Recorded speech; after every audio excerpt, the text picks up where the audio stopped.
Can you believe we started Interview Boss in 2021? Not really. It's insane. That's a lot of episodes and a lot of hours of talking. Oh my gosh, it is. And if you're scrolling through all of our episodes, you might scroll straight past something that you really, really needed. Yes, we're always getting messages from people asking us to do an episode on something, and I'm like, we already have. So we've put together playlists to help you find the episodes that are exactly what you need, suited to your situation. They're all categorized. If you're applying for jobs, we have episodes about resumes, cover letters, job ads. If you've been offered your dream job, we have episodes on resigning, exit interviews, and how to impress at your new company. And we even have a very special playlist that's very popular for if you have an interview coming up immediately and you need just our most recommended hard-hitting episodes between now and then. For all our last-minute listeners. It's all there for you. You can browse by category and check out all the playlists at interviewboss.com.au/podcast.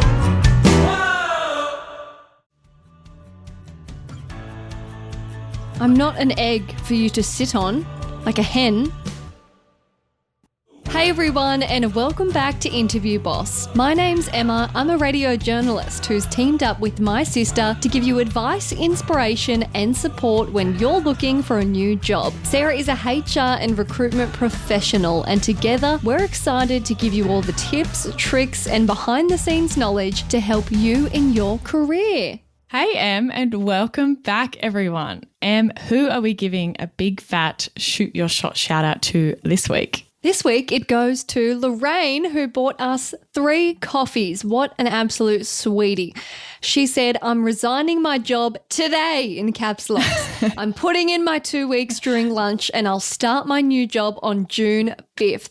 Thank you both so much for all your hard work and dedication to this pod. I binged through so many episodes before and after my interviews, and in total, drum roll, she wrote that in there, not me, I got 4 offers, all range from 91K, 105K, and 110K base salary. You've both helped me get a 25% pay rise, up from 88K. I can't thank you both enough. Hi from the US. So that's US dollars as well, which means that's even bigger. Lorraine, you are a true interview boss. We'll have to reply and find out what industry she's in. I just loved with this as well that I felt like on her to-do list was number 1, resign. Number 2, send a message to Interview Boss. Yeah, it's the best. Oh, like, no, sorry. She told us first before she resigned. Oh, yeah. She's like, I'm going to tell you and then I'm going to resign. That's the best. Oh, it's so nice. And thank you for the coffees, Lorraine, as well. Obviously, you don't have to do that, but we so appreciate it. And it really helps us keep the show actually going and making more episodes for future people. I like that it's kind of like paying it forward, you know, like you're helping the show exist for future people that need the help just like you. And if you liked one of our episodes or you want to request an episode specifically on your situation or industry, slide into our DMs, but please follow us and then slide in. I know. A lot of you are sliding and not following. Yes. I texted Sarah the other day and was like, I just went through all our DMs of people asking us questions and needing our help, and we always reply. And none of them are following. You're just swooping in without following. So if you want to reach out, follow us, send us a message, and we'll be more than happy to help you out. But, you know, we're trying to grow our show and we have so many listeners out there that it doesn't translate. Yeah, maybe before I reply, I'll be like, follow me first and then I'll give you the advice. No, of course we wouldn't do that. But it does really help us out if you follow us. Speaking of sliding into our DMs and asking a question, that is exactly what today's episode came from. Once again, this is a listener request, and it was a really good one because it was a topic that I encounter a lot on the recruiter side, but I never thought that someone would get this on the candidate side, and so I didn't think of it. So such a great question. So this one is from Aleska. Can you read out Aleska's message? Such a cool name. Yes, she said, "Hey ladies, I absolutely love your podcast. I'm taking the next step in my career and currently in the process of applying for new jobs and doing lots of interviews. But just the other day, I came across a confusing answer from a recruiter and thought I'd reach out to you so that maybe you can do an episode about this, as other people might have experienced this as well. I was in the interview process for an exciting new role that was being conducted by an external recruitment agency. Had the first screening interview with the recruiter, a first in-person interview with the hiring manager and the HR manager from the company, and a second in-person interview again with the hiring manager, another department manager, and the business director." That's just ridiculous. My recruiter was very optimistic. He kept providing me with constant updates and let me know that I was the top candidate and that the company absolutely loved me. That's great news, right? However, after the second interview, when they were supposed to provide me with an outcome, the recruiter called me to let me know the company wants him to keep looking for more candidates because, yes, they like me, but they want to compare me with more candidates. Is that a standard practice in the industry? You can't help but feel that the company is not 100% sure about you. They're not saying yes or no, but they want to keep you around while they use other candidates to benchmark you. What are your thoughts on this? I want to hear your take before you've read all the advice. I think that you're probably going to say something really annoying and like, it's standard, they're just not sure, or they want to compare or something, or like you're going to stick up for them. I'm going to stick up for them. Oh, suddenly I'm not on this job seeker side. I have a whole podcast, but not on the side of the poor job seeker. Well, good news, Aleska. I'm on your side. Yay. This is really, really, really annoying. And I want you to know, and I already replied with this to Aleska, this is super annoying for recruiters as well, particularly agency recruiters, but all recruiters. Makes him look like a dick. Well, sometimes managers do this for absolutely no reason. And this is nothing to do with the recruiter. This would not be coming from him. I guarantee. I guarantee this is not your recruiter. This is the manager or whoever the decision maker is deciding that they want to see more people for pretty much absolutely no reason. Is this the whole belief of like, but there could be something else, even if you have something great in front of you, like there's some kind of anxiety about, but what if there's a more perfect person? It's basically hiring manager FOMO. It's exactly what's going on here.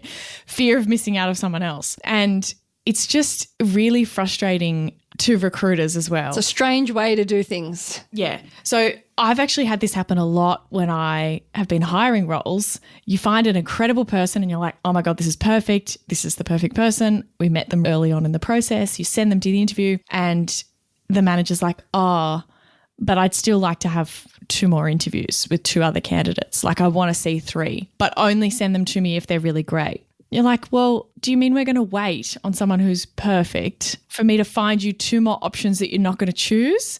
It's so annoying. Like they just have this idea that they have to compare. Having said that though, here's where it's coming from. I'm going to explain like the reasoning behind why they think this. It doesn't make sense because that's not how recruitment works, but this is the feelings. Someone in the process, it might be the hiring manager, it might even be someone else, is going to say something like, hold on, are we going to hire this person and we haven't even met anyone else? This is the only person we've met with and we know that they're the right one. They put a bit of doubt in, right? And they might not be willing to approve it until you've had other options and you can say why you've chosen that person. They kind of feel like they've got nothing to compare to. So I want you to imagine, as a little thought experiment here to get in the right frame of mind, imagine that you were doing home renovations and you got a quote from a builder and you really liked them, but would you just hire them straight away? Or would you be tempted to get another quote just to see where they land and to make sure before you went ahead? This is a hard analogy because I feel like the rule with tradespeople is to always get like at least 3 quotes. Yeah, but this is the same mindset of like comparing. It'd be kind of like if you were single and on the dating apps, you went on one good date with someone and you deleted all the apps and just like decided that they were it. You know what I mean? I did that. And it worked out really well. Hey, I'm not saying these things don't make sense, but you can understand the mindset, right? Of feeling like, hold on, this is right, but it's happened all a bit too quickly. You can see that some people would just, yep, cool, I know what I want. this is it. It happened to turn up straight away. Great, let's do it. Other people might feel like, but what if this is just the average candidate and there's someone better out there? Occasionally it can just be a process thing, all sorts of reasons, but it's basically FOMO is what's going on. That sucks. Particularly, I want you to think about this in Aleska's case. If you came through a recruiter, they haven't even had an ad and seen applications of anyone else. True. Yeah, so the recruiter knows more that it's like a great person because they've seen that everyone else sucks, but the manager is just like, hang on. They only got one resume and they've only done, this one round. It's not just one interview. But thank the recruiter saving you time of trawling through shit ones. I know. That's the thing. And a lot of the time, and I feel weird about saying this because this is a bit of a behind the scenes thing, occasionally you're basically in a position as a recruiter where you have to send someone else across who you know is not actually competitive with the other candidate, but just to get them across the thing of like, see, I told you they were really good. Like you have to share them all these resumes that are no good, that don't meet their criteria, or you have to book an interview with someone who you know is out of their budget or is not as experienced, just so they get over this thing. And then that's sort of a waste of time for the candidates who are going to interview for a job that they're not going to get. When there's already a preferred person. It's ridiculous. It's all around a ridiculous thing. But I'm hoping as you're listening to this that you can kind of empathize with where the hiring manager's coming from, of feeling like, whoa, this all happened really quick and I haven't even seen the application, so I don't even know where this person sits in relation to the resumes, let alone the interviews. So it doesn't actually mean that there's anything wrong with you or that they have any concerns. I think Aleska mentioned that they're not sure about you. Like, I guess, sure, in one way they're not sure about you because otherwise they would have offered you the job. But sometimes they are sure about you. They just still want to meet other people. Oh, yeah, I'm sure, but I just want to meet other people. Just to really solidify it. Just so that I can justify it or I can back it up or I can rationalize it in my brain that I didn't make a mistake later. I don't know. So, yeah, that's something to keep in mind. Hey, Interview Boss listeners, if the podcast just isn't doing it for you and you need way more help to prep for your next interview, we have the perfect thing for you.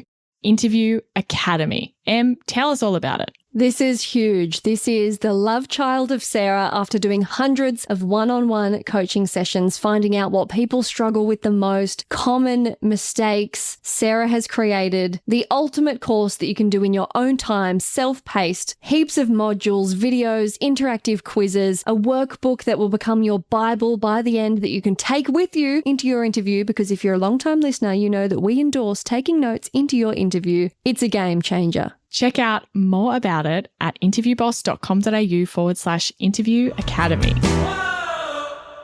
There are some articles out there saying that if this happens to you, you should force them to decide. I always do research before these episodes to have a look at what people are out there recommending. And there was this one article that was like, I want to work for someone who's sure about me. So you have until the end of the week to make me an offer. And if not, then good luck with your search and pull out of the running of the role. I kind of like it. It's just unnecessary because if they don't actually have any concerns, then it's just a matter of time. They just meet one person and then they get over it and then they offer you the job. You know what I mean? You don't need to get pushy on them. It's not save the pushiness for your negotiations or something. It's just not the right thing to push on. However, if that was in a dating context and someone was like, oh, I'm not sure if I want to commit, absolutely. That's exactly what you should do. It's just that dating doesn't always cross over. Bit different in the job seeking. So that's sort of the context of why this happens. What should you do? First of all, don't take it personally. It doesn't necessarily have anything to do with you, your interview, the process. Sometimes it can be a bit of bad luck. You accidentally just got there first. This is the thing with Aleska. If they had have already interviewed some people and didn't like them and then she came along, they would have been like, boom. Yeah, you're it. Yeah. So sometimes the early bird doesn't always get the worm. Yeah. Second mouse gets the cheese. My partner always says that. Second mouse gets the cheese. I don't think I've ever heard that. Because the first one is in there dead and so the next one can come and nibble the cheese because he didn't get to eat it. I don't know if the first one in this situation is dead. No, of course not. It's an analogy. Unless you were the one who was like, you need to hire me now or else I'm walking. Maybe then the first mouse doesn't get the cheese. I know it's really hard to not take it personally, but that's all I'm saying is this could be just a bit of timing, a bit of bad luck. Just let that doubt creep into your mind that it might not be you. And remember, you could be the actual top candidate or you could be the backup. It's sort of impossible to tell. It is. And like, yes, the recruiter was saying, oh, they love you. They love you. Like, look, you're on the same page as your recruiter in this occasion. They want you to get the job because then they get paid. Yes, if they bring other candidates in and they place them, they also get paid, but they don't want to do more work. They want just you to get the job. They don't want to have to send more people and give them feedback and all that kind of stuff. So you're on the same page. So the stuff that they were telling you is probably legitimate. So I'd be inclined to believe them that you actually are the top person. But you don't know whether the hiring managers are lying to the recruiter. I don't know. You could be the backup candidate. They might be like, yeah, you'll do, but we think we can do better. That could be the case. I think we've talked about that a little bit before of like sometimes when you don't hear back, it's actually because you were like a 7 or 8 out of 10. You were good, but they were like, maybe we can find a 9. But it's impossible to tell. So don't stress yourself out trying to work out which one's which because it doesn't really matter. Now, also keep applying. If this is happening, don't write it off as a sure thing that you're going to get it, even though they said they really like you. Keep applying. Don't put all your eggs in one basket. But there's an added benefit to keeping applying that we're going to go into. Power move. Yes, this is the power move.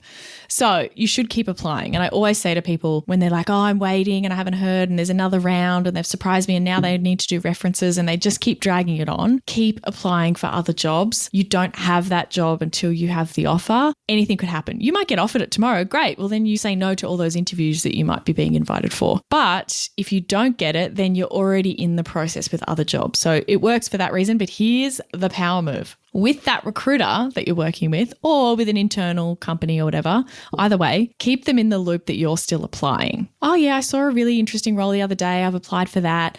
You know, I'll let you know if I hear anything. Or, oh, I got a call back. You know, I'm going in for an interview with this role.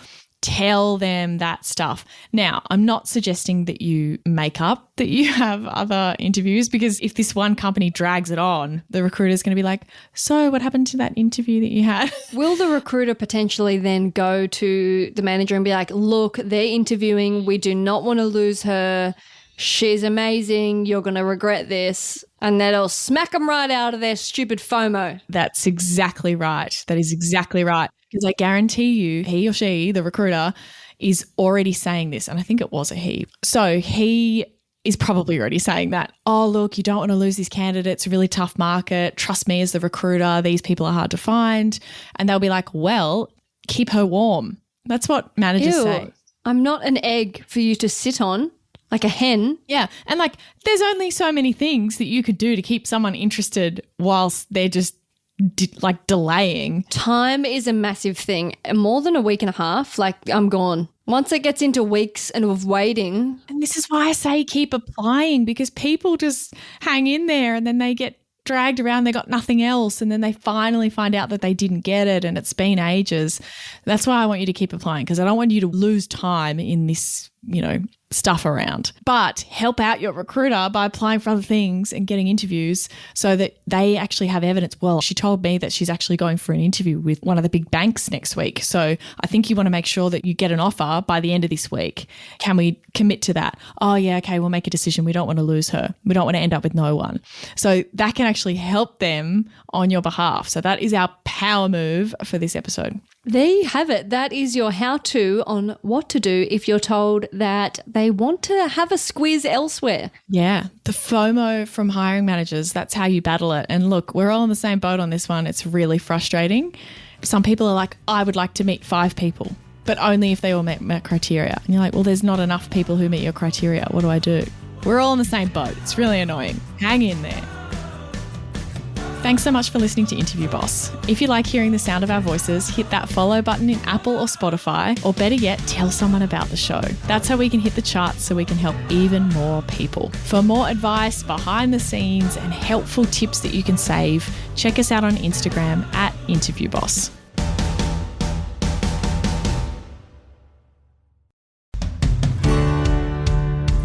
we've been your job search besties and helped you in some way, there's a cool way you can support the show. Shout us a virtual coffee. We get a huge kick out of reading all of your success stories. Head to buymeacoffee.com/interviewboss and shout us a cuppa. If you keep us caffeinated, we can keep the content coming.